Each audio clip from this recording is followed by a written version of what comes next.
Eu achava que as 40 eram todas lá, né? E eu fui, voltei, ué, mas cadê minhas 40B, né? E era desse lado.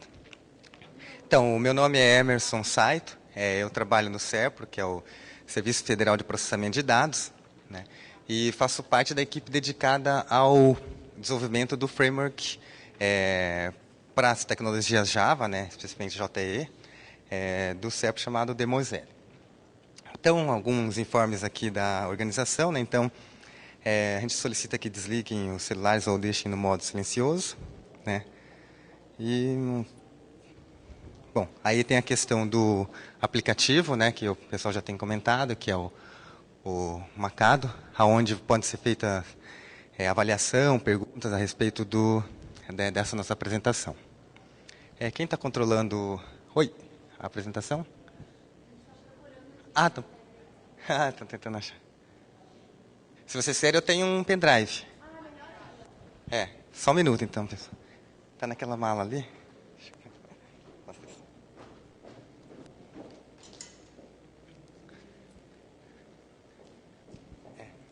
pegar aqui. Acho que na raiz vai achar um arquivo chamado Demosel. Está na raiz, eu acho. Demosel e Fisley. Então, de qualquer forma, eu vou falar um pouco, já começar um pouco a respeito do projeto, né? Então, é um projeto open source, né?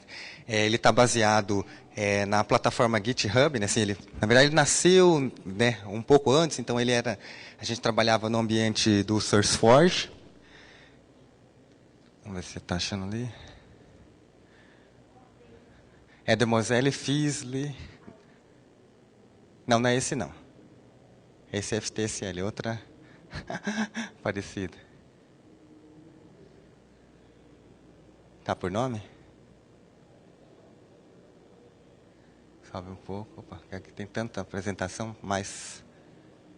Tá como Demosel e Fisley. Não. Demosel.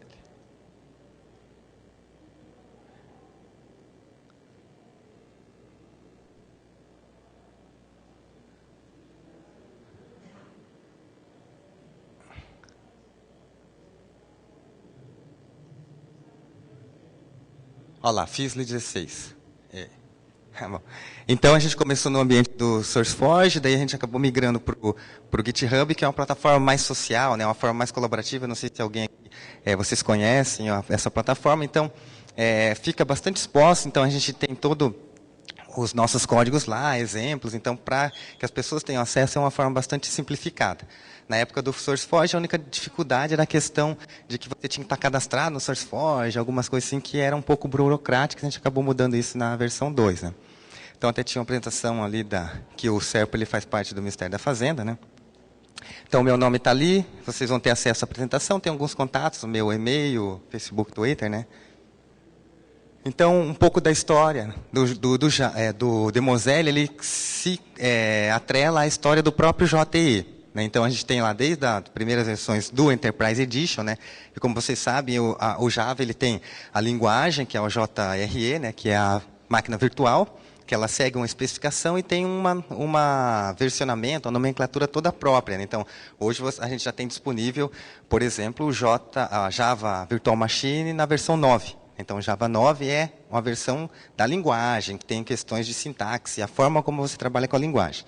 Já o JE é o Enterprise Edition. Ele define as regras de como se comportam as tecnologias associadas ao Java para você desenvolver o que no começo eles chamavam de aplicações corporativas. Né? Então, por isso que era um Enterprise. Então, ele começou lá digamos, na plataforma inicial, aí no JE2, que seria, né, que antigamente eles chamavam de 1.2, 1.3, 1.4, né? Até que a partir da 5 eles passaram a adotar a nomenclatura JE. Então, antes era J2, né, Enterprise Edition, por isso que tinha aquele 2. Então, ele começou com uma plataforma, depois ele sempre teve, digamos assim, um tema para aquela especificação. Então, o primeiro era robustez, web service, facilidade de desenvolvimento, que era na questão 5. A 6, flexibilidade. E a 7, que é a mais atual, é mais voltada a questões de cloud computing, né, computação em nuvem. Então, É esse o tema do Java. Então, ele foi evoluindo especificações. Então, ele tem ali um conjunto de tecnologias como a camada de apresentação, né, por exemplo, o JSF, a camada de persistência JPA. Então, ele define isso. O que acontece? Né? O Demoselle, ele segue essa especificação. Então, ele tem um histórico que ele vem desde do JE 1.4, quando nem era o Demoselle o nome dele. Existia um projeto do governo do Paraná, na época, até por coincidência, eu trabalhei no governo do Paraná, na empresa chamada Celepar, e participei daquele outro projeto. Com o tempo eu acabei entrando no SERPRO, e o SERPRO já foi até feito um convênio, na época, assim, um intercâmbio de conhecimento. Então, as pessoas que trabalharam no SERPRO e que desenvolveram a primeira versão 1.x do Demoselle, né, da qual eu não fiz exatamente parte do desenvolvimento, mas a gente meio que ensinou as pessoas que acabaram desenvolvendo essa primeira versão. E, no final, eu acabei indo para o SERPRO e, meio que por consequência, acabei entrando no projeto. Então, era uma plataforma chamada Pinhão, por isso tem um desenho ali, né, que ele era baseado no JE 4, que a gente pode dizer agora, né, que era JE 1.4. Aí, a primeira versão do Demoselle, ele era baseado na especificação JE 5. Né? Então, o que isso significa? Que todo aquele conjunto de tecnologias, como, por exemplo, servidor de aplicação. Então, um servidor como o JBoss, que é a nossa referência, então ele tem lá, para 1.4, seria lá o JBoss 3, JBoss 4, né? Então, ou seja, é esse tipo de plataforma que você roda, por exemplo, o Pinhão. Se você tentar rodar ele num JBoss 6 ou 7, por exemplo, não vai, porque a especificação é diferente. Então, o caso do Demoselle é a mesma coisa. Na versão 1 que a gente tinha, seguia as especificações do JE 5, então, para aquela plataforma toda, tecnologia, versões de todos os componentes e versão, por exemplo, dos containers. Nós estamos atualmente na versão 2.x. Ela é baseada, né, na especificação JE 6.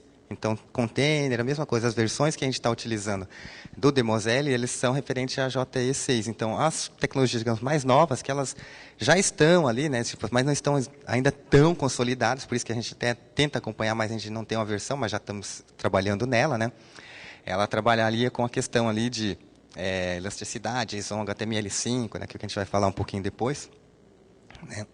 E essa a especificação do JE 7 é o que vai fazer com que a gente tenha, por exemplo, uma versão 3 do Demoselle. Por enquanto, a gente está na 2 porque é o que está mais consolidado no mercado. Se vocês forem ver, por exemplo, servidores de aplicação, a grande maioria dos que são, que a gente chama subscrito, né, que tem suporte oficial dos fornecedores, eles estão ainda na versão JE 6, e como o SERPRO é uma empresa grande, essas coisas, então existe um certo tempo entre transitar de uma para outra. Aqui é um pouco do contexto dele na visão JE. Né? Então, o Demoselle ele trabalha numa camada mais superior, integrando outras tecnologias. Né? Então, abaixo de tudo, a gente tem lá, por exemplo, né, o sistema operacional, a JVM, ou seja, então roda em qualquer plataforma. Né? Aí você tem lá o servidor de aplicações, né, que é o JE 6 plataforma. Então, é o servidor, o qual JE que você está usando. Acima tem as especificações, né, que são né, Servlet, JSF, JPA, CDI, que são as JSRs da Java, né, que são as especificações. Acima tem as implementações, né, que o que seriam as implementações? São as bibliotecas. Né? Por exemplo, JSF ela é uma especificação do Java. Então, é como o JSF se comportaria no servidor de aplicação, nas páginas, né, digamos, nos browsers, e alguém implementa, por exemplo, Primeface, Richface. Então, se você tem uma gama de fornecedores de implementação. Então, é interessante, né, a pessoa conhecer essa questão. E o Demoselle ele trabalha nessa camada acima porque ele integra e facilita o uso dessas tecnologias. Aí a gente vai comentar depois que a gente tem algumas coisas, claro, além da própria especificação. Então, como eu tinha dito já no início, né, tempo, ele é um livre, gratuita, né, aberta. Então, as características principais dele, né, é seguir os padrões arquiteturais, facilidade de interoperabilidade entre sistemas. Né, por quê? Porque se você desenvolve na mesma plataforma, então eu posso ter desenvolvido com Demoselle JE 6 e ter outro sistema que está desenvolvido em outro framework qualquer, mas que seja Java e atenda JE6, ou um componente, qualquer coisa que você tenha específico, e isso vai acontecer na sequência com o JE7 também, você tem essa facilidade de interoperabilizar entre um e outro, ou seja, basta seguir especificação. A gente até teve casos contrários, né, assim, que a gente tinha a nossa plataforma. Aí, para vocês terem ideia, o WebSphere, que é um servidor de aplicação da IBM, né, eles foram fazer uns testes e houve um problema numa feature do WebSphere. E eles voltaram para a gente e falaram, o Demoselle não roda no WebSphere direito, vocês têm que corrigir. Nós fomos avaliar, verificamos o nosso código, verificamos as especificações do container e a gente descobriu que o problema era deles. A gente devolveu para ele e falou, não, quem está errado é vocês, o servidor de vocês não está seguindo exatamente a especificação JTC, vocês estão ferindo a regra estabelecida pelo Java, pela comunidade. Eles voltaram atrás, criaram um patch. Inclusive até tinha correção, né, e se desculparam tudo, porque a primeira impressão deles, super fornecedores, não, vocês fizeram uma coisa errada aí, nosso servidor é ótimo. Né? E, então a gente tem esse primor de estar sempre avaliando isso. Né? Então, extensibilidade, algumas coisas que são inerentes à própria tecnologia. Né? Como ele é um projeto em comunidade, ele existe uma comunidade estabelecida. Então, uma das grandes diferenças do Demoselle para qualquer outro produto, a gente sempre diz, em tecnologia não tem muita. Né? Tipo assim, o Demoselle não é a bala de prata, o Demoselle não é nada superior, nem inferior a nada do mercado. A gente diz, é uma opção a mais, na questão de tecnologia, a gente é bem consciente disso, nós não estamos fazendo nada espetacular com relação ao que outro framework internacional ou mesmo nacional poderia fazer. Né? A gente só tem uma bagagem, a gente tem pessoas que trabalharam desde a época do nascimento dele lá no Paraná, depois foi para a esfera federal, que garantem uma certa qualidade, né, que a gente confia. E, além disso, ele foi criado a questão da comunidade, foram estabelecidas as regras de comunidade, ou seja, o Demoselle ele não é um produto do Serpro, ele não é um produto de uma empresa, ele não é feito dentro do Serpro e daí jogado para a comunidade, como acontece em alguns produtos. E ao contrário, tudo que é feito no Demoselle é feito na comunidade. Então, nós temos lá o GitHub, onde estão as fontes, a gente produz lá. A nossa implementação, o código-fonte é feito lá. Lançada a versão na comunidade, o Serpro tem um processo de internalização. Ou seja, ele vai pôr a versão mais nova do Demoselle, que já está disponível para a comunidade. Então, por exemplo, se eu lançasse hoje uma versão de correção, né, nós estamos na 2.5.0. Se eu colocar 2.5.1 hoje, qualquer um da comunidade pode ir lá e baixar e começar a usar 2.5.1. No Serpro, provavelmente, levaria mais uma semana até a estabelecer as regras dentro da empresa para que as pessoas pudessem usar, porque ele está primeiro na comunidade e não dentro da empresa para depois sair para a comunidade.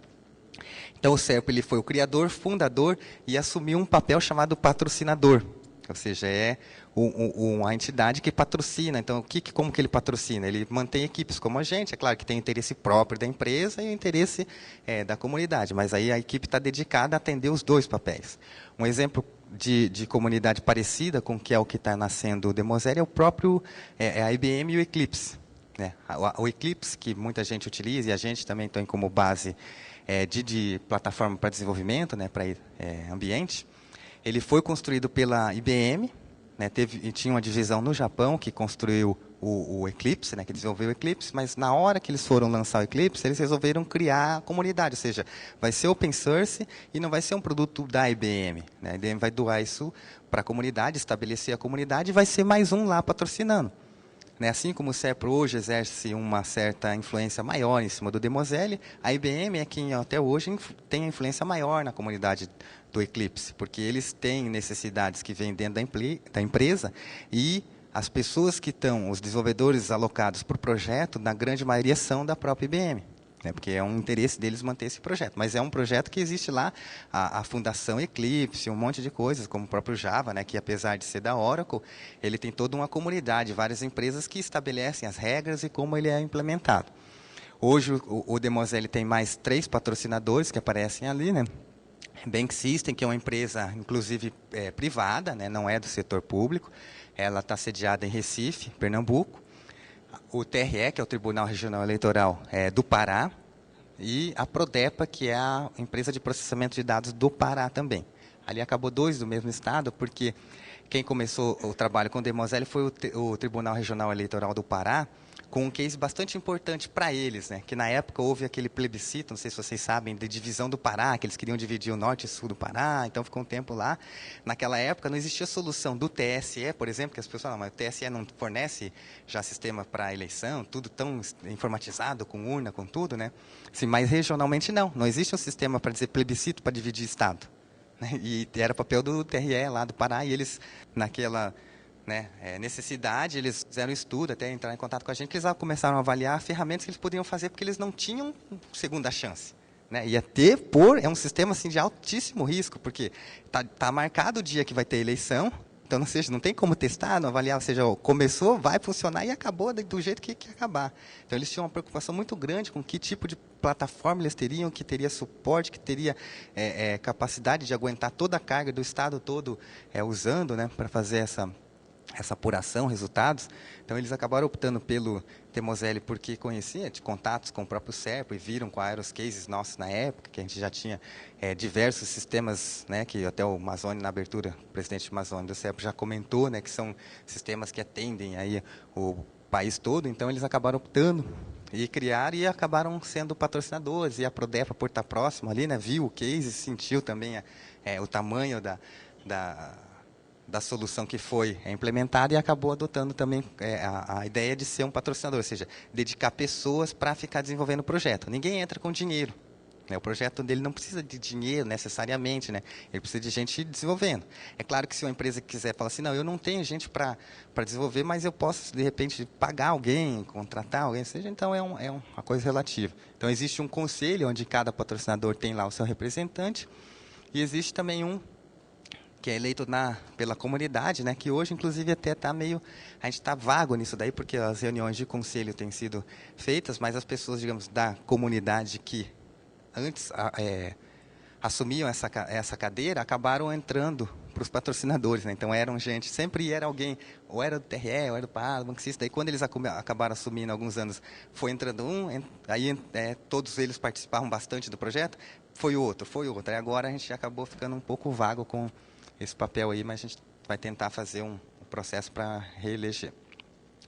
A gente tem o que a gente chama de ecossistema Demoselle, que ele está dividido em projetos. Né? Então, a gente pode ver que é o framework em si, que é aquele que eu mostrei, aquela estrutura ligada ao o Java Enterprise Edition. Existe um projeto de componentes. Então, são componentes acessórios, então ele não necessariamente está atrelado ao JEE, né? Então, assim, pode ser que seja compatível ou não, né? Daí não tem tanta aquela questão de interoperabilidade, mas assim, não existe um compromisso, né, absoluto. É claro que a gente tenta trabalhar com isso, mas se não for possível, a gente acaba colocando ele como componente, porque a gente diz, isso aqui pode ter algum detalhe que seja específico de uma implementação. Né, de um fornecedor. De infraestrutura, que eu vou comentar um pouco depois, ferramentas e o projeto Sample, que seria exemplos, né, que a gente cria lá uns sistemas, assim, claro, nada do outro mundo, é só exemplificando cada funcionalidade que o Demoselle tem, para que a pessoa possa lá baixar, utilizar, né, como se fosse uma demo.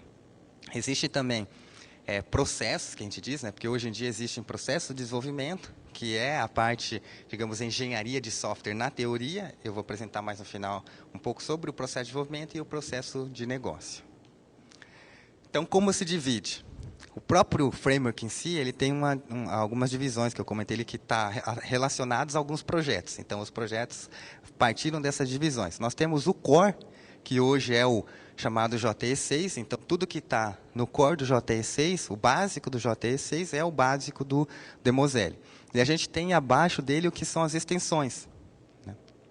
O que seriam essas extensões? É o guarda-chuva do JE6. Quem for atrás da especificação JE6, como agora tem a JE7, né, a especificação Java, vai perceber que ela é dividida em várias especificações, JSE, que a gente chama, que é as especificações. Cada um tem o número dela. Né? Então, 170 é o SE, que é a base mais próxima lá, desktop e tal. A 315 é servlet, né? Então, JSF, JDBC, JPA, JTA. Inclusive, tem um adendo ali na última extensão nossa, que a gente tem na versão 2.5, que ela já está fazendo tipo, um gancho com o JE7, por exemplo. né? Essa última versão 2.5, ela já é uma versão meio intermediária. Ela já fornece alguns recursos que eles estão mais para o JE7, como é o caso do HTML5 e Hash, que eles são, né, já bastante tratados no JE7, que provavelmente vão fazer parte do core, numa versão nova do Demoselle, mas que hoje a gente acabou lançando ele como uma extensão, porque ele está dentro de uma especificação, ou seja, aquilo ali garante aquela interoperabilidade e a relação entre outros sistemas que estejam dentro do JE7. Então, cada um deles reflete uma extensão do Demoselle. Se vocês forem ver a estrutura, o core lá, vocês vão ver que vai ter o core e vai ter cada uma extensão com aquele nomezinho que está ali embaixo. Além das extensões, aparecem os componentes, como eu comentei, né? Então, cada componente ele vai depender de uma necessidade. Então, nós temos, por exemplo, autorização, validação, né? Que o validation baseado no Beans Validation, né? Então, aquele componente chamado Shiro, ele é baseado numa solução chamada Apache Shiro, que é um framework de solução para segurança, né? Aquela autorização, acesso, ele tem alguma ligação, ele é parecido com o JAS, né? Que é a especificação de segurança do Java, mas ele tem um componente lá que você consegue já ter abstraído muita coisa para a questão de segurança, definir usuário, definir regras de acesso. Então, a gente criou um componente para que use aquele, digamos, software, né? Aquela biblioteca específica que atende uma necessidade do Java. JUnit é a mesma coisa, para questões de teste unitário, né? Teste de unidade. Relatório, que a gente chama de report, ele está vinculado ao Jasper Report, que é uma solução para geração de relatórios com Java, né? Então, como eu disse, ele não necessariamente tem uma relação forte com o JE, mas ele é um componente que atende. E tem alguns que a gente desenvolve específico do Demoselle, né? Então, alguns são vínculos facilitadores. Alguns, como por exemplo, lá que a gente colocou o Certificate, o componente chamado Certificate do Demoselle é para trabalhar com certificação digital. A diferença da questão de certificação digital no Brasil, ela passa por muitos detalhes, né? Que a gente sempre diz assim, certificação digital em si, HTTPS, SSL, isso é muito bem resolvido, inclusive a questão do padrão de certificado digital, que é o X509. Isso é básico, assim, digamos que tem muita coisa em Java pronto, só que na questão do Brasil existe uma estrutura própria, definida por lei, chamada ICP Brasil. Então, essa ICP Brasil, que é uma estrutura de chave pública brasileira, ela te dá, dentro de um certificado, propriedades diferentes que você não vai achar em lugar nenhum do mundo. Então, assim, qualquer componente de certificação digital que você encontre em outro lugar não vai ser o suficiente para um uso brasileiro. Você teria que implementar muita coisa. Então, o Demoselle faz isso, ele implementa essa necessidade própria, assim como, por exemplo, o Validation lá, que vai ter coisas para validar CPF, CNPJ, coisas específicas brasileiras. Então, ou seja, não vai achar num outro framework, porque não é necessidade deles. A gente acaba implementando aqui. O último dos componentes para o Demoselle são o que a gente chama, ou não, os archetypes, são arquétipos. Esses arquétipos eles são baseados na tecnologia chamada Apache Maven. Hoje é bastante comum, né? Até tem um novo agora chamado Gradle, que é baseado em Groove, né? Mas assim, que talvez seja uma evolução nossa. Mas atualmente a gente trabalha bastante com o Apache Maven. Então, para quem desenvolve projetos em Java, sabe que o Apache Maven é um canivete suíço que atende diversas coisas. Entre elas, ele fornece a capacidade de você gerar arquétipos. Arquétipos o que ele diz, são arcabouços ali de pequenos, né? Pode passar? Pequenos projetos que você consegue embutir e através de um comando Maven você consegue gerar praticamente ali uma estrutura. Então, quando a gente define, por exemplo, as camadas da aplicação, que nós baseamos no MVC, né, que é aquele modelo visão controle, né, aquela teoria, né, de dividir a aplicação em camadas, então é criado classes, é criado pacotes no Java, isso na prática. Então, com esses arquétipos, a gente consegue definir algumas coisas pré-prontas, arquivos de configurações, que a pessoa diminui o trabalho dela. Né? A gente sempre diz, não é que é algo que a pessoa não consiga ou não saiba fazer. É para diminuir o trabalho mesmo, é uma coisa repetitiva e não tem necessidade do desenvolvedor ficar repetindo o trabalho. Né? Isso pode estar pronto pelo framework. Então, nós temos 4 básicos arquétipos, que são JSF e JPA, que o próprio nome diz, ou seja, para quem vai criar uma aplicação, eu quero criar um projeto que é baseado no JPA, que é a camada de persistência, e JCF para a camada de apresentação. Então, esse arquétipo já gera um esqueleto da aplicação para você e, a partir dali, você sai desenvolvendo. O minimal, ele é baseado no mínimo Java JE, ou seja, eu não sei se esse meu projeto JE vai ser vai ser web, ou vai ser só web service, ou ele vai ser desktop, ele pode ser qualquer coisa, inclusive, né, uma aplicação que nem a interface tenha. Então, a gente pode usar o Demoseli para resolver toda a parte de persistência, toda a parte de segurança, e não tem nada a ver com web, então é um projeto mínimo. Aí, dali, você parte para a sua necessidade.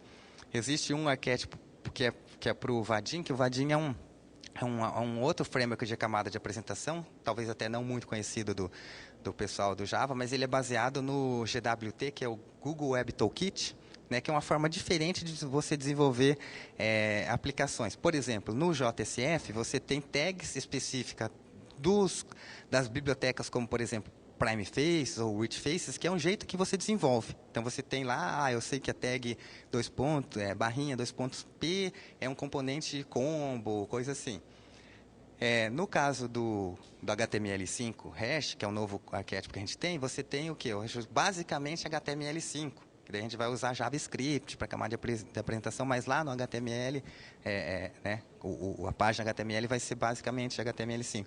Já o Vaadin, você não tem páginas HTML, nem XML, que é a base do JSF, por exemplo. Né? Ele é uma forma diferente, você define classes Java, então ele aproxima muito o desenvolvimento de camada de apresentação com o desenvolvedor Java mais natural, aquele que veio, por exemplo, do desktop, acostumado com Swing, ele muito facilmente consegue migrar, por exemplo, para a plataforma web usando o Vaadin do que usando o JSF ou o HTML5 puro, por exemplo. O resultado, a gente sabe que não existe, né, bala de prata nem milagre. Então, geralmente o resultado ele não é tão bem apresentável quanto, por exemplo, usar um JSF ou HTML5. Mas ele já te dá se a sua necessidade é fazer a coisa funcionar e você não tem uma necessidade estética tão grande, Vaadin é uma opção até interessante. A gente estava trabalhando até num outro arquétipo, que é para um outro tipo de camada. Existe um framework brasileiro, que é de Minas Gerais, chamado Crux, né, CRUX, que ele também é baseado no GWT, mas ele tem coisas de HTML5 e JavaScript. É um framework bastante interessante, a gente está tendo contato com eles agora. Na nossa área de laboratório, no GitHub, a gente já tem, né, o código-fonte lá, só não está disponível ainda assim automaticamente através do Maven, por exemplo. Né? Então, mas a gente está trabalhando com isso. O outro projeto importante que a gente tem, além dessa questão tecnológica, é a questão de infraestrutura. No início, a gente notou que alguns dos desenvolvedores, principalmente dentro de empresas grandes como o Serpro, o tempo em que você levava para definir cada tecnologia, cada tipo de software que ia ser utilizado, como, por exemplo, servidores de aplicação. Né? Qual é o servidor que está homologado para aquela versão que funciona de forma correta? É o 7, 7.0, 7.1, 7, né? Já é outra versão, o Tomcat, o próprio Maven, o Eclipse, né? Porque tem um monte de plugin do Eclipse. Qual plugin? Se você for usar com o Demoseli 1 é um, se for o Demoseli tal é outro. Tal plugin a gente sabe que tem um bug. Então, assim, o tempo que a pessoa tinha para começar a iniciar um projeto, ele chegava do zero, pegava a máquina dele, baixar o Eclipse e fazer aquele ambiente, às vezes levava alguns dias. E a gente notou que esse tempo, às vezes era muito grande, né? 10, 20 pessoas fazendo isso o tempo todo, dava um processo ali de perda inicial de desenvolvimento. E o que a gente fez foi fazer um processo de empacotamento. Então, a gente tem hoje, por exemplo, repositórios para o Debian, né, para as distribuições do tipo Debian, né, então Ubuntu, Mint, qualquer um deles, nós temos lá pronto, a pessoa dá um comando lá, apt-get install demoseli 2 infra, aí tem a versão, né, 2, 3, 4, agora a gente já está na 4, né, demoseli 2 infra 4, vai instalar todo o ambiente de desenvolvimento para você. Inclusive tem um utilitário, um shell script, que aparece na demoseli workspace.sh, que você executa, ele já configura todo o workspace do Eclipse. Então, é um facilitador que acabou utilizando. Tem para, né, você vê o comando yum lá, que é para os RPM, né, as distribuições baseadas no tipo RPM. Então, se quiser instalar no ambiente RPM, também tem pronto lá, inclusive para proprietário também, que a gente sabe que tem muita gente que ainda, né, uma parte de pessoas que usa, apesar de para desenvolvimento ser torturante usar o Windows, mas a gente acaba fornecendo. E outro é a gente até colocou ali um live DVD, né? Eu vou ter, hoje à tarde, às 4 horas, até abrindo parênteses, vai ter um curso, um mini curso do Demoselle, né? Aí eu vou ver lá se vai ter instalado, que eu até pedi, mas não sei se você está, mas a gente já está preparado uns live DVD, que é um tipo de CD de distribuição, o pessoal conhece, né? Tipo Linux, que vai estar lá, se a gente puder, a gente vai usar, e daí na hora que o pessoal sair, já leva lá o DVD pronto para fazer uma degustação Demoselle. Então ele basicamente traz aquele conjunto de componentes ali, eu falei, né? O repositório do Maven, né? Que ele tem um repositório para não ficar baixando o tempo todo, isso também tem um tempo, né? Cada vez que um desenvolvedor dentro da empresa grande como o Serpro, que tem procs, que tem cache, um monte de coisa, fazia a atualização do repositório, levava um tempo, então isso já está pronto agora, que é inclusive o que permite você fazer uma live de demonstração. Pode passar. Um outro componente que a gente utiliza, que ele é prático, né, para quem está iniciando o projeto, ou para quando o projeto está bem no início, é uma ferramenta que a gente está dentro daquele projeto de tools, que eu falei que é um dos projetos que estão lá, que a gente chamou agora de Demoselle Nimble. Né? O Demoselle Nimble ele é um processador de templates. Então, tudo que a gente tem é um software básico, né, que quando você executa, ele lê um arquivo de configurações baseados, por exemplo, em Apache Velocity, Groove, que é uma linguagem que a gente utiliza também, e ele gera ali o básico, né, que a gente chama de CRUD, né, que é o acrônimo para Create, Read, Update, Delete, que seja as operações básicas.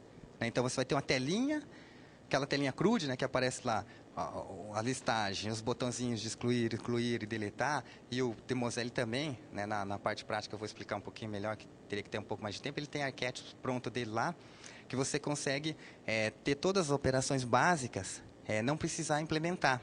Então você tem isso tudo feito pelo Demoselle. Então a partir de uma classe básica, então a gente tem duas opções, né?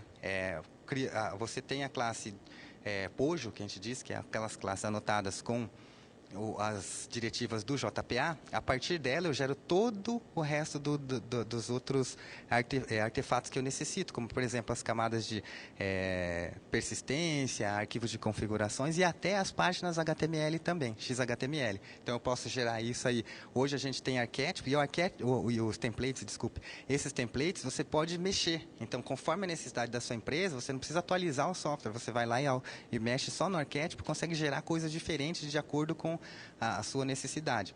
Então, hoje, os defaults, né, digamos, os que é baixado junto com o software, a gente tem para aquelas tecnologias que a gente já comentou ali, para JSF, baseado no Prime Faces, a gente tem para HTML5, a gente tem para Vadin, né?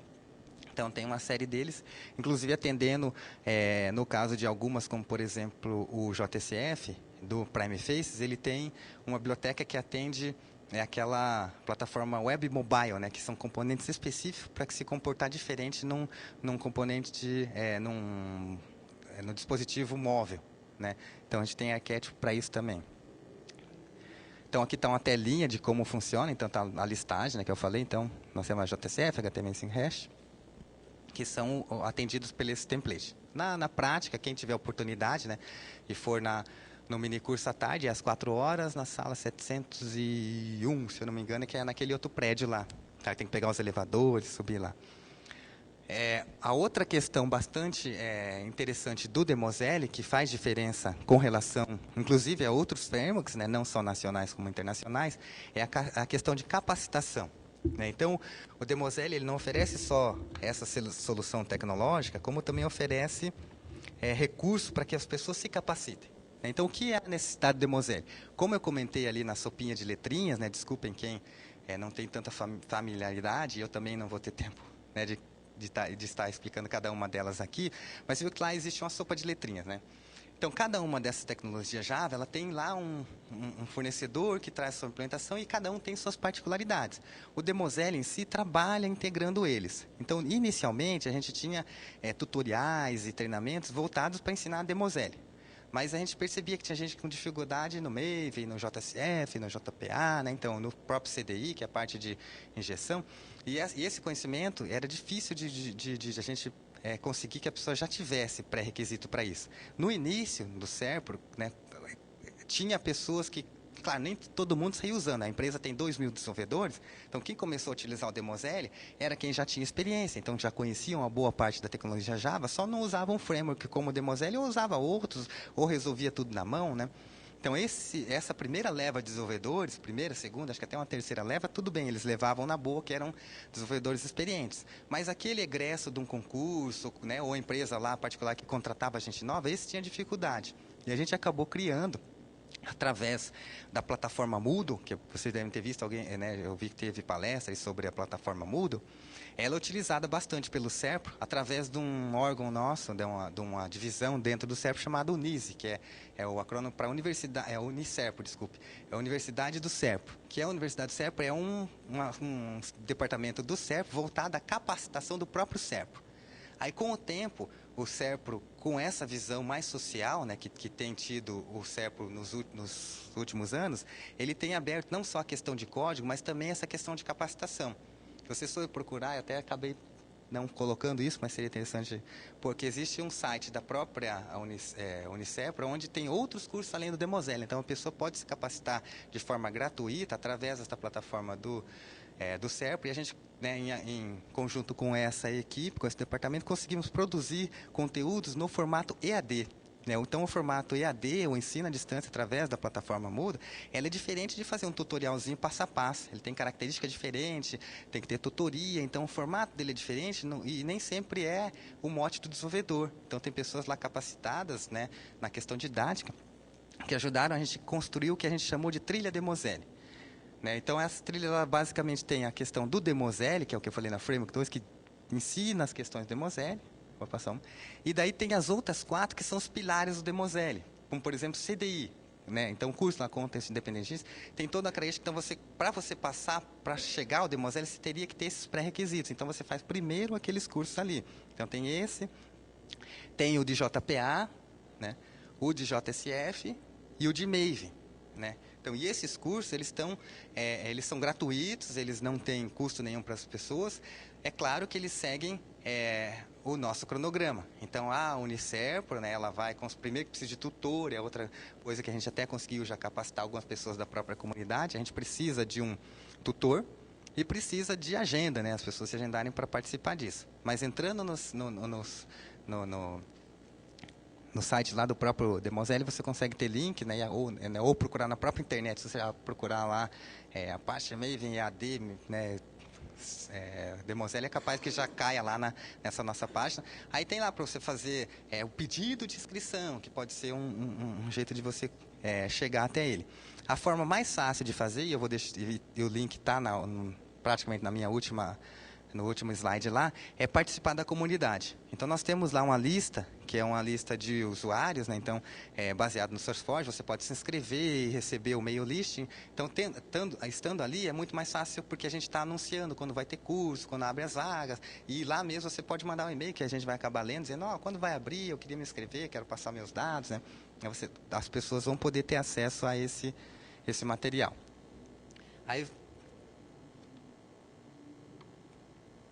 voltando, chegando naquela questão do processo, que eu comentei, existem 2 artefatos de arquitetura de engenharia de software, que é o processo de desenvolvimento, que ele aqui só está um desenho, que ele é muito parecido com o UP, com o RUP, né, antigo RUP, acho que pouca gente deve lembrar dele.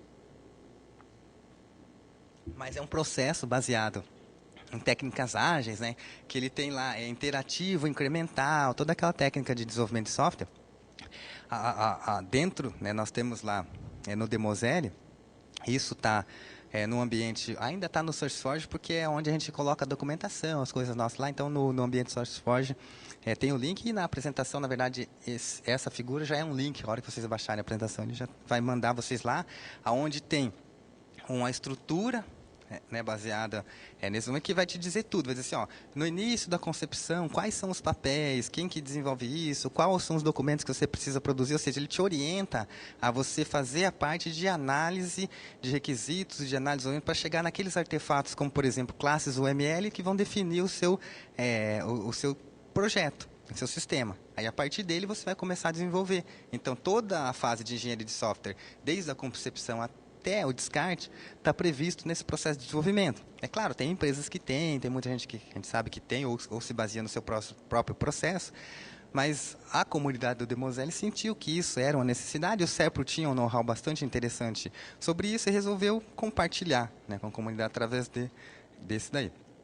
E existe um outro chamado processo de modelagem de negócios, que ele faz parte de digamos assim, de uma outra ciência da própria engenharia de software, que é como você chega, através da análise de um negócio, ou seja, quando você tem um cliente, através da análise do negócio do seu cliente, se aquilo vai ou não virar um sistema, que ele está antes da engenharia de software.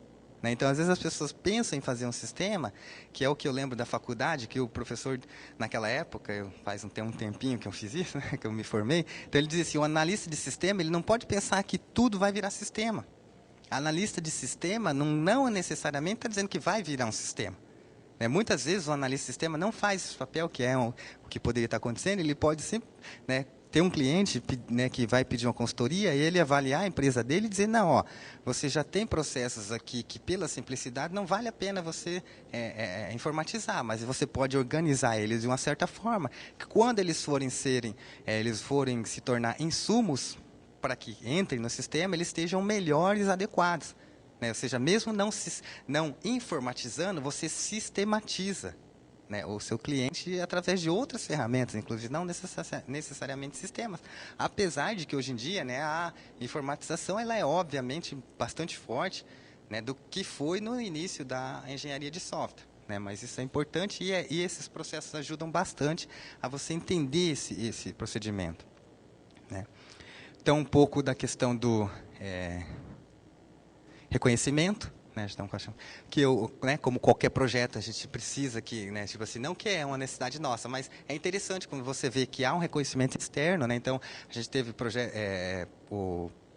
participação em alguns prêmios de informática desde 2009, 2012, 2013, né, então existem congressos importantes que você já deve ter visto na esfera pública governamental, né, que é o EGOV, que é um prêmio, né, de governo eletrônico, o CONIP, que é um outro congresso de informática pública, né, que também eles premiam lá os projetos que se destacam, existe todo um processo de avaliação técnica, eles têm banca, tudo lá para fazer isso, então, ou seja, quando isso passa por esse crivo, ele não necessariamente quer dizer assim, não, uma medalha não quer dizer que aquele ali é o melhor do mundo, mas naquele momento pareceu ser interessante, é o que aconteceu com a gente.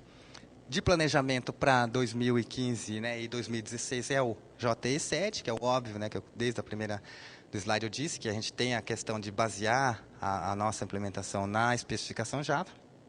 E é isso que a gente vai tentar trabalhar durante esse ano. A respeito, né, claro, a gente vai abrir aqui um pouquinho para dúvidas e sugestões, mas nós temos ali o Twitter, o Facebook e o que eu comentei, a lista de usuários do Demoselle, onde vocês podem estar participando e colaborando com o Demoselle. Né? A gente sempre diz que o colaborar com um projeto de open source, de software livre, não necessariamente é ali pôr a mão, ficar. É claro que quanto mais você se aproximar de estar colaborando com código é melhor, mas você pode estar testando, você pode estar usando, né? Então isso tudo para a gente é retorno. É valioso, pode parecer que não, mas uma dúvida a respeito de um item pode melhorar muito um projeto. Aí, então, eu termino aqui, né, é uma explanação assim, de pouco tempo, a gente deu uma visão assim, ampla e mais restrita a respeito do Demoselle. Né? Então, como eu disse, para que as pessoas tenham a ideia de que o Demoselle não é só um projeto de desenvolver o framework, apesar, claro, de sua suma importância, mas a gente tem outras características envolvidas no que a gente chama de comunidade. Então, todos aqueles projetos, eles são resultados de atuação da comunidade, do CEPRO fazer o seu papel de retorno à sociedade, né, e ter essa colaboração, ser uma empresa mais transparente. Então, a gente tem oferecido a oportunidade das pessoas participarem de forma direta ou indireta desse projeto aqui. Então, eu agradeço, já estamos no nosso tempo. Vou abrir para perguntas. Tem alguma pergunta naquele software? Não, né? Não sei se...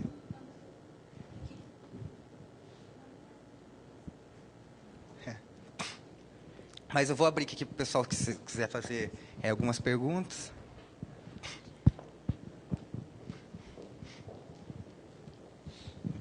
Olá, eu queria queria saber, dentro do governo federal, quais são os ministérios que vocês têm mapeado que está utilizando a ferramenta? Então, vai muito da questão do ser cliente do SERPRO, né? Então, assim, obviamente, o Ministério da Fazenda, porque é cliente do SERPRO, o Ministério do Planejamento, o Ministério dos Transportes, Secretaria da Receita Federal, tem a área de educação, Ministério da Educação com alguns projetos, ou seja, então, alguns que são clientes do SERPRO já são os ministérios que a gente automaticamente sabe, a gente não precisa nem perguntar para eles que a gente sabe que utiliza.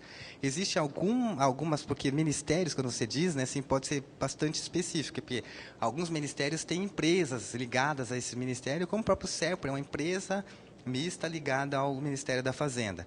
Aí algumas empresas ligadas, como por exemplo, tinha uma empresa chamada Instituto Chico Mendes, que era ICMBio, que é uma empresa voltada à biodiversidade, questões de ecologia, e ela é ligada ao Ministério, por exemplo, do Meio Ambiente, e esse instituto utiliza. Aí tem outros institutos que utilizam. Então, não necessariamente, a gente pode dizer que o Ministério usa, assim, tipo, indiretamente ele faz parte, então, tipo, dizer. Mas o Ministério em si, que é digamos assim, um padrão dele, é mais Ministério da Fazenda, alguns do Planejamento e de Transporte, que, como demandam o serviço para o SERPRO, acaba sendo um padrão para eles, né? Mas pode ter iniciativas que a gente nem conheça, né? Porque como é um projeto open source, a gente não pede registro, a gente não pede cadastro, nada, então pode estar, assim como uma empresa, né? A gente tinha um slide que eu não tenho posto tanto agora porque está crescendo demais, que assim, a gente tinha uma lista das empresas públicas, lista das universidades, lista das empresas privadas que utilizavam o Demosele. Daí, como já passou de 100 tudo, né? Então, assim, ficava a listagem ali, né? Então, a gente tem mapeado algumas que são aquelas que são oficialmente ditas, né? Que a gente tem contato, ou que a gente já foi, ou que eles passaram pelos nossos treinamentos, e a gente sabe que está utilizando. Então, tem bastante. Mas, eu vou dizer, a gente... esses 3 seriam os principais que estão utilizando, mas esses que eu comentei são os possíveis. Justiça também, eu sei que teve um projeto que eles fizeram, né, com o Demosele também. Eu não teria, né, tipo assim, essa informação para te dar, mas de repente se você entrar na lista e a gente conversar lá, eu posso até pedir de repente para o Steph fazer um... Não vai ter um levantamento exato, como eu falei, do Demosele, mas são bastante órgãos, e inclusive o Demosele, ele nasceu um pouco com esse objetivo, né, de padronizar um pouco o desenvolvimento dentro do governo federal, porque cada ministério desenvolve usando uma tecnologia, não que não possa ser utilizado outras tecnologias, outras linguagens, mas quando está utilizando especificamente essa tecnologia e essa linguagem, né, está desenvolvendo em Java, está desenvolvendo em JE e está usando outro jeito, outra maneira, porque, né, cada linguagem tem 1001 maneiras de fazer a mesma coisa. Então, se fizesse do mesmo jeito, toda vez que passasse de um para outro, houvesse um intercâmbio de tecnologia entre esses ministérios, estariam bem padronizados. Né? Interessante. Você podia pegar uma dessa que passar para ele?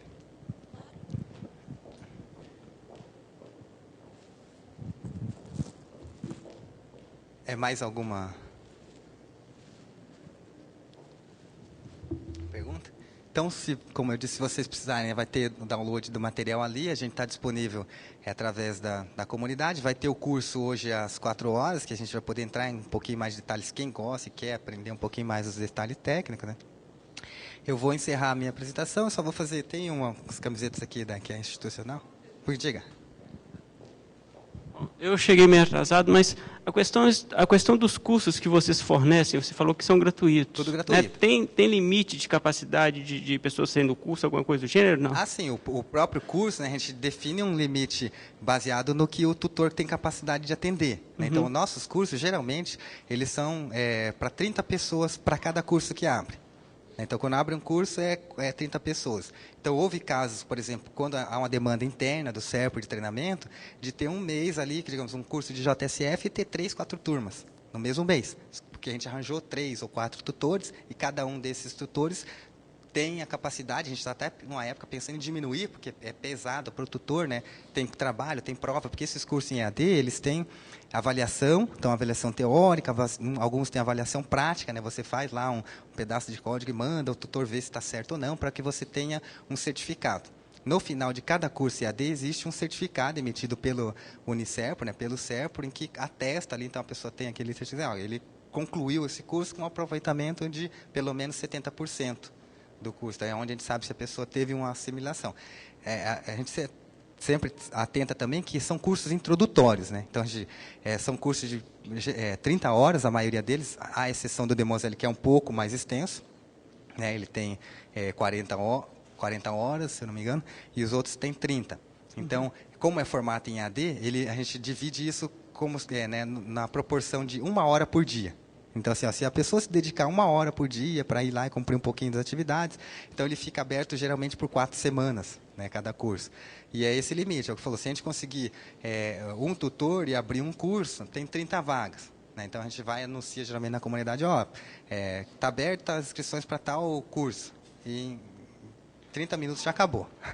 Caramba, então não existe uma lista de espera, nada do gênero. Tem lista de espera também. Ah, tem? Você falou, exato. Então, o que acontece muito é isso. A gente tem a nossa lista de espera que as pessoas querem saber, falar, quando que vai abrir? Aí a gente sabe, mês que vem abre, que está planejado. Pode ter esporádico, né? A gente fala, uma empresa grande, a gente tem contato com algumas empresas que têm uma demanda mais, eu tenho aqui 20 pessoas que eu gostaria de fazer um treinamento, tem como a gente fazer, a gente tenta entrar em contato com alguém para tentar achar um tutor, aí abre uma turma especial, 20, então a gente abre mais 10 vagas para o restante da comunidade, que a gente espera da demanda às vezes. Porque na lista de espera é sempre assim, às vezes aparece, eu queria, né? Sabe?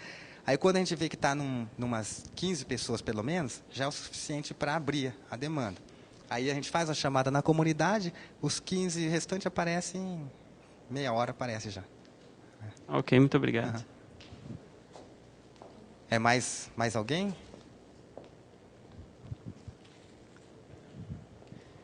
Então, agradeço aí a paciência de vocês e o tempo dispensado. E aí, nos vemos aí virtualmente, né? E quem quiser conversar comigo, aí me encontrar no corredor, só me chama a atenção, que às vezes eu não lembro das pessoas, né? Falar, eu estava ali na palestra, queria saber alguma coisa, fiquem à vontade. Obrigado.